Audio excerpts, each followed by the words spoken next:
샬롬 3월 18일 토요일 하나님 나라를 시작하는 말씀 묵상 시간입니다. 오늘 아침 하나님께서 우리에게 주시는 말씀은 마태복음 22장 1절에서 14절까지의 말씀인데요. 송시영 장로님께서 말씀을 봉독해 주시겠습니다. 하나님의 말씀을 경청하십시오. 예수께서 다시 비유로 대답하여 이르시되 전국은 마치 자기 아들을 위하여 혼인잔치를 베푼 어떤 임금과 같으니 그 종들을 보내어 그 청한 사람들을 혼인잔치에 오라 하였더니 오기를 싫어하거늘 다시 다른 종들을 보내며 이르되 청한 사람들에게 이르기를 내가 오찬을 준비하되 나의 소와 살진 짐승을 잡고 모든 것을 갖추었으니 혼인잔치에 오소서 하라 하였더니 그들이 돌아보지도 않고 한 사람은 자기 밭으로 한 사람은 자기 사업하러 가고 그 남은 자들은 종들을 잡아 모욕하고 죽이니 임금이 노하여 군대를 보내어 그 살인한 자들을 진멸하고 그 동네를 불사르고 이에 종들에게 이르되 혼인잔치는 준비되었으나 청한 사람들은 합당하지 아니하니 내 거리 길에 가서 사람을 만나는 대로 혼인잔치에 청하여 오라 한대 종들이 길에 나가 악한 자나 선한 자나 만나는 대로 모두 데려오니 혼인잔치에 손님들이 가득한지라. 임금이 손님들을 보러 들어올새 거기서 예복 입지 않은 한 사람을 보고 이르되 친구여 어찌하여 예복을 입지 않고 여기 들어왔느냐 하니 그가 아무 말도 못하거늘 임금이 사환들에게 말하되 그 손발을 묶어 바깥 어두운 데에 내던지라. 거기서 슬피 울며 이를 갈기에 두리라 하니라. 청함을 받은 자는 많되 택함을 입은 자는 적으니라. 발 아래 두었다라는 표현이 딱 맞을 듯 싶습니다. 누가 누구를 발 아래 두었다는 뜻일까요? 예수님께서 성전에 들어가 가르치실 때 그 모습이 너무나도 꼴보기 싫었고 저 총구석에서 올라온 목수의 아들이 도대체 뭐라고 저리도 따르는 사람들이 많은 건지 예수님을 시기하던 종교 지도자들이 예수님께 대해 비꼬듯이 이렇게 질문합니다. 네가 무슨 권세로 이런 일을 하느냐고요. 또 누가 이런 권세를 주었느냐고요. 몰라서 한 질문이 아닙니다. 하나님께로부터다 그러면 신성모독죄로 잡아들일 생각이었고 이 질문에 명확히 대답하지 못하고 우물쭈물한다면 권세도 또 지식도 없는 자가 감히 이런 일을 함부로 행한다고 사람들 앞에서 망신을 주고 비난과 정죄를 쏟아붓기 위함이었습니다. 그들의 속셈을 알았기에 지혜로운 대답으로 위기를 잘 넘기신 예수님께서 이제 그들에게 세 가지 비유의 말씀을 들려주시는데요. 첫 번째가 배종원 전사님이 목요일에 들려주셨던 포도원 주인의 두 아들에 대한 이야기였고 두 번째가 어제 최종훈 목사님이 들려주신 악한 농부들에 대한 이야기였습니다. 그리고 오늘 말씀이 그 세 번째 비유의 말씀인데요. 왕이 베푼 혼인잔치에 청함을 받고도 오지 않은 사람들에 대한 말씀입니다. 왕은 자기 아들을 위해 혼인잔치를 베푼 후 종들을 보내어 청한 사람들을 일일이 초대합니다. 혼인잔치가 열리니 모두 참석하라고 방을 붙인 것도 아니었고 명령조로 전달한 것도 아니었습니다. 일일이 찾아다니며 한 사람씩 정중히 초대를 하죠. 왕의 종이 전한 초대장에는 이런 글이 적혀져 있습니다. 내가 오찬을 준비하되 나의 소와 살찐 짐승을 잡고 모든 것을 갖추었으니 혼인잔치에 오소서.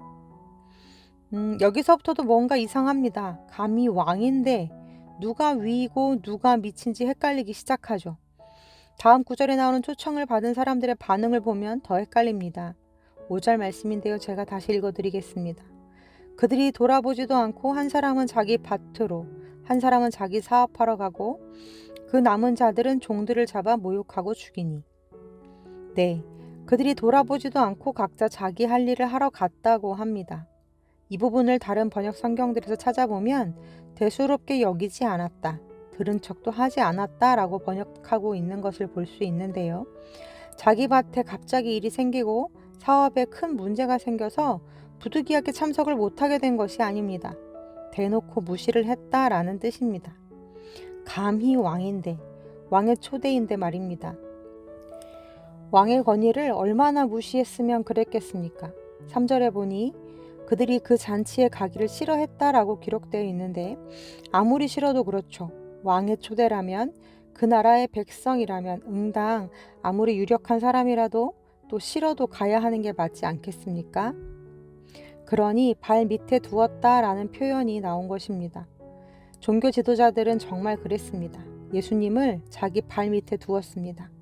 감히 네가 뭔데 우리들이 주인이 이 성전에서 함부로 가르치고 말 한마디로 사람을 죽이기도 하고 살리기도 하는 이 최고의 권위를 가지고 있던 산헤드린 공의원 앞에서도 겁도 없이 까부느냐? 네, 이런 뜻이었던 거죠.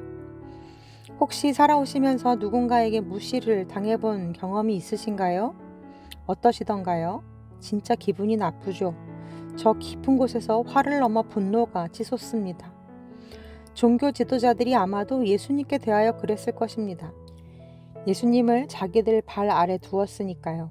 그런데 정작 분노하실 분은 따로 있었습니다. 수많은 선지자들을 보내 초대하고 또 초대하셨습니다. 기회를 주고 또 기회를 주었죠. 오래도록 인내심을 가지고 기다리셨습니다. 하지만 결국 돌아오는 건 거절이었고 무시였죠. 심지어 자기 아들을 보냈는데도 자기 아들을 존대해 주기는커녕 겁박하고 위협하고 결국 십자가에 못 박아 죽였습니다. 그러한 자들이 지금 예수님 앞에 서 있습니다. 이 비유의 말씀을 조곤조곤 들려주시면서 분노를 참고 있는 예수님의 감정이 느껴지시나요? 결국 예수님은 말씀하시죠. 그렇게 왕의 호의를 무시하고 더 나아가 그 권위에 대항하던 자들이 나중에 어떻게 되겠느냐고요. 왕이 결국 진노하여 군대를 보내 그 살인한 자들을 진멸하고 동네를 다 불살랐다 말씀하십니다. 그리고는 합당하지 않은 자들을 다 제치고 이제는 나가서 자격이 되지 않는 자들을 잔치에 불러 모으십니다. 악한 자나 선한 자나 다 데려오라고 하시죠. 그리하여 초청에 응한 수많은 사람들이 잔치에 함께 참여합니다. 여기서 비유의 말씀이 딱 끝났으면 좋았을 것을 예수님은 한 가지 이야기를 덧붙여 들려주십니다. 이제부터는 종교 지도자들이 아닌 그곳에서 예수님의 말씀을 함께 듣고 있었던 다른 백성들, 그리고 지금 우리들을 위한 말씀이셨죠. 11절에서 14절까지 말씀인데요. 제가 다시 읽어드리겠습니다. 임금이 손님들을 보러 들어올새 거기서 예복을 입지 않은 한 사람을 보고 이르되 친구여 어찌하여 예복을 입지 않고 여기 들어왔느냐 하니 그가 아무 말도 못하거늘 임금이 사환들에게 말하되 그 손발을 묶어 바깥 어두운 데에 내던지라 거기서 슬피 울며 이를 갈게 되리라 하니라. 청함을 받은 자는 많되 택함을 입은 자는 적으니라. 아멘. 네, 이렇게 해서 왕의 잔치에 초청받지 못할 자들이 초청을 받아 들어왔습니다. 자격이 되지 않는 자들이 왕의 잔치를 누리는 은혜를 입게 되었죠. 그런데 왕이 이들을 만나러 왔을 때 그 중에 예복을 입지 않은 한 사람을 발견하고는 불같이 화를 냅니다. 그리고 어찌 예복을 입지 않고 여기 들어왔느냐고 그 종들을 시켜서 그의 손발을 묶어 바깥 어두운 데로 내던지라 명령하지요. 만나는 대로 모두 청하여 데리고 오라고 할 땐 언제고 예복을 입지 않았다는 이유로 내치다니 이게 무슨 일인가 싶기도 하지만 다시 곰곰이 생각해보면 들어올 수 없는 자리에 초대되어 왔다면 최소한의 예의를 지켜야 함이 맞았습니다. 청함에 대한 감사 그리고 은혜에 대한 보답으로요. 어찌 보면 이 사람의 행동 역시 왕의 은혜에 대한 무시로 느껴지지 않았을까요? 혹 그런데 이 비유에 등장하는 그 사람이 우리는 아닌가? 네, 그런 생각이 듭니다. 오늘 말씀을 준비하면서 알게 모르게 저도 수시로 하나님을 무시하고 있진 않았는지 돌아보게 되었습니다. 아무 생각 없이 한 행동들과 무심코 한 선택들이 하나님은 안중에도 없고 그럴 마음은 없었지만 하나님을 서운하게 해드리고 언짢게 해드릴 때가 많았다는 걸 돌아보게 되었는데요. 사랑하는 우리 우신가족들은 어떠합니까? 우리의 하루의 삶 속에서 하나님을 존중해드리고 그분이 우리 왕이심을 잊지 않도록 계속해서 기억하는 우리들이 되었으면 좋겠습니다. 네, 함께 기도 드리시겠습니다. 우리를 오래오래 참아주신 하나님, 자격이 되지 않는 자들을 불러 주님의 나라를 누리는 은혜를 베풀어 주셨건만 주님의 왕되심을 잊고 하나님께서 베풀어 주신 은혜를 잊고 오늘 말씀에 등장한 사람과 같이 똑같이 주님을 무시하며 살고 있는 우리들을 용서하여 주옵소서. 오늘 말씀에 비추어 우리의 삶을 비추어 볼 때 주님을 참으로 속상하게 해드리고 언짢게 해드렸던 우리들의 무례함을 돌아봅니다. 주님, 매일 매순간 왕이신 하나님, 나의 주 되시는 예수님을 기억하며 그 왕의 자리에 올려드리는 우리들이 되게 하여 주옵소서.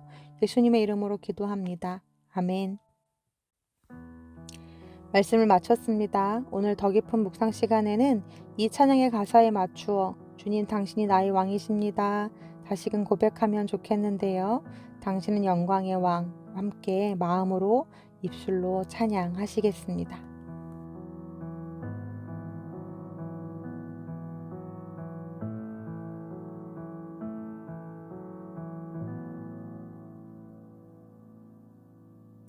당신은 영광의 왕, 당신은 평강의 왕, 당신은 하늘과 땅의 주, 당신은 정의의 아들.